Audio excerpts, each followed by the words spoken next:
Now, I know I haven't been the most pro Sakura Haruno person out there, and a lot of times I do give her a lot of flack, so does half the fandom, but ultimately I gotta say, this week's chapter, good shit Sakura. Sakura, she was actually useful and did her thing, and I was like, yeah, about time, but ultimately, good shit.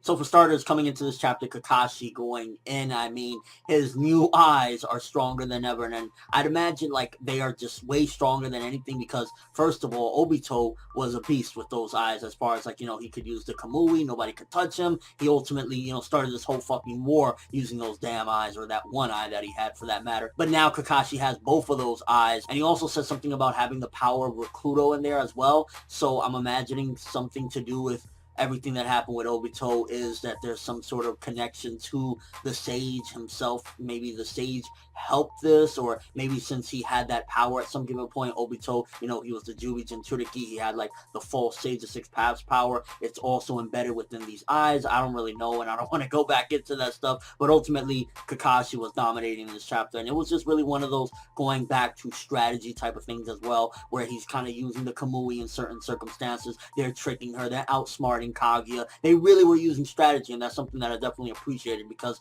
in Shippuden, it hasn't been the most strategic thing with a lot of these fights, but this particular chapter really just showed them using a lot of strategy to outwit her and ultimately do Kaguya in. And I mean, she was just on some crazy start a new dimension in this dimension type of shit when she absorbed the fucking giant retarded looking beast thingy and then started turning it into just nothing but this giant chakra bubble, creating a new dimension. I was like, god damn, she's on some next level Kid Buu shit, but she's not going to destroy everything. She's just going to turn everything into this weird chakra dimension. And a couple of them nostalgic feels when Kakashi said, this is our last mission as Team 7. I was like, damn, it's really showing that we're coming to the end at the very least of Shippuden. Whether there'll be a part 3 or not, that remains to be seen, more than likely not. But ultimately, this is definitely the last mission, because at some given point, either after this little fight or whatever, or this big fight, shall I say, Kakashi might become Hokage. They're just not going to be a team in general. I mean, at the end of the day, the three of them, Kakashi, Sasuke, and Naruto, well, not so much Kakashi, it was more like Obito telling him you should be, but, they're all trying to do different things, especially Sasuke's kind of like, I'm going to be Hokage, and it's like,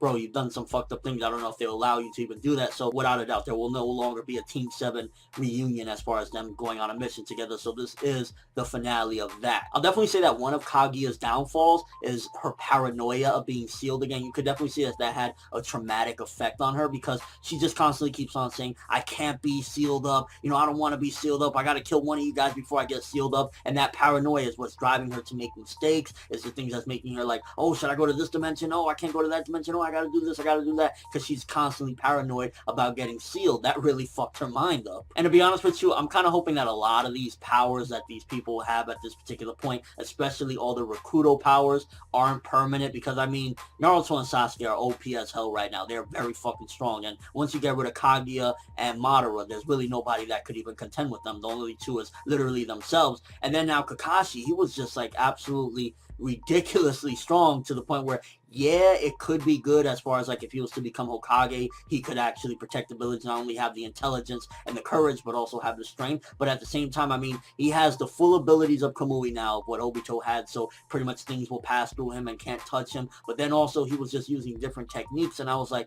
this dude is strong as fuck. That Kamui Raikiri, I was like, yo, he was going in good shit on that. I was like, this is beast. This is right now, regardless of last week's whatever, at this particular point is behind us. Ultimately now Kakashi is really doing big things, and I'm really glad to see at the very least Kakashi is once again relevant and kicking major ass. I mean, Kamui Raikiri, I want to see that animated. And the ending just really shocked the shit out of me, because again, I'm not the biggest Sakura Haruno fan. I've spoken many different times why I don't really care for the character, but I gotta give credit where credit was due, and ultimately she did play a piece of the puzzle in taking down Kaguya at the very least at the end of this chapter, because they cornered her. First the Raikiri from Kakashi, then Naruto and Sasuke going in, and then she gave that fucking brute strength bop to the head, and I was like, fuck yeah. It's like, Sakura did her thing. At the end of the day, I gotta give the credit, and Sakura fucking punched Kaguya on her head. Now, upon first reading, I was a little bit confused. I was like, wait a minute. At the end of the chapter, is Kakashi confessing that he likes Sakura? I had to reread that a couple times, and I was like, oh, it seems as though he's referring to Team 7, and it kind of goes back to, like, for example, you think of the beginning of Naruto when they were pranking him, or Naruto was pranking him and dropped the eraser on his head, and Kakashi wasn't too fond of them. It was like, yeah, they're good kids, but ultimately he didn't really care for them like that. But now he's like, they look good together. I like this.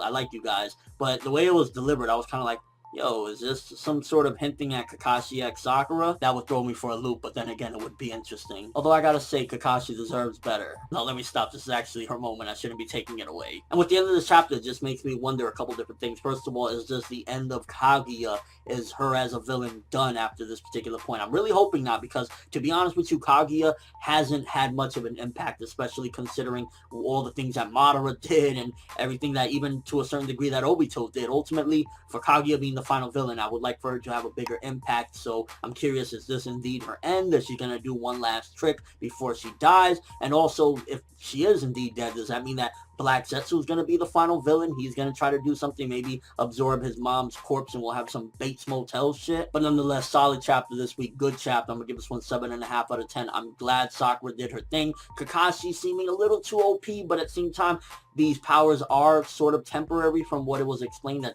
he might not last with these eyes, so he might not be this incredibly strong. And likewise, I'm hoping for Naruto and Sasuke. I hope we get a little bit of a scale down after this fight, so if they do clash for the title of Hokage, so to speak, it will be a little bit more fair. But yeah, good on the progression side. Seemingly Kaguya is down. At the very least, they damaged her greatly between the combo that they did. A lot of strategy using this one. Sakura going in. I can't believe I'm saying that shit, but yeah, it happened. And ultimately, good shit. 7.5 out of 10. But let me know what you thought of this chapter. First of all, the whole thing with Sakura actually being useful and doing her thing. Were you surprised? I mean, at the end of the day, regardless if you dislike or like the character, you gotta admit that she did do her thing in this chapter, so you credit where it's due. And ultimately, what do you think about Kakashi's powers now? Is he too strong? Do you want this to be a temporary power-up? And is Kaguya dead? Is this it? Is this the end of her villainy? And if that's the case, do you feel is a bit lackluster? Also, what could Black Zetsu do? And were you trolled into thinking that Kakashi was confessing his feelings for Sakura? A lot of questions, but yeah, that's all I have for this one. Thanks for watching. Hope you enjoyed. If you liked anything I had to say or enjoyed the video, drop me a like. I'd greatly appreciate it. And if you haven't subscribed, if you could do so as well, that'd be awesome. I'm Finette World, and as always, people,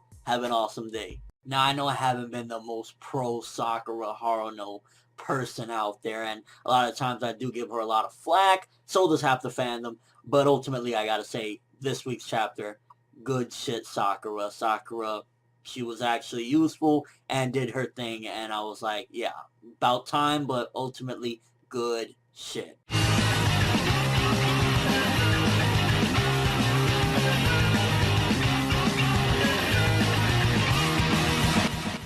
So for starters, coming into this chapter, Kakashi going in, I mean, his new eyes are stronger than ever. And I'd imagine, like, they are just way stronger than anything because, first of all, Obito was a beast with those eyes as far as, like, he could use the Kamui. Nobody could touch him. He ultimately, started this whole fucking war using those damn eyes, or that one eye that he had for that matter. But now Kakashi has both of those eyes. And he also says something about having the power of Recruito in there as well. So I'm imagining something to do with everything that happened with Obito is that there's some sort of connection to the